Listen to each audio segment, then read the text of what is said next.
మా chicken pickle చూసిరండి. ఇది కావాలంటే మా ఛానల్లో ఉంటుంది, వెళ్ళి చూడండి.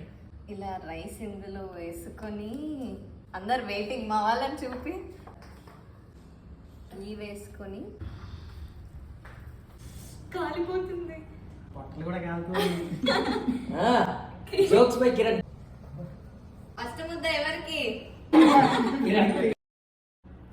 సెకండ్ అడిపోలి.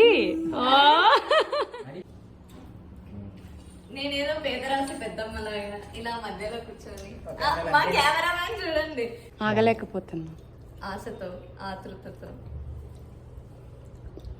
కెమెరా ఉమెన్ తిన్నాకన్నా చెప్పురా. Too good. లాస్ట్ ముద్ద మనదైతే ఎవరిది వాళ్ళు ప్లేట్లు వేసుకుంటారు. యాక్చువల్లీ నేను తినను చికెన్, అందుకని మసాలా టేస్ట్ చేయండి. అదేందిరా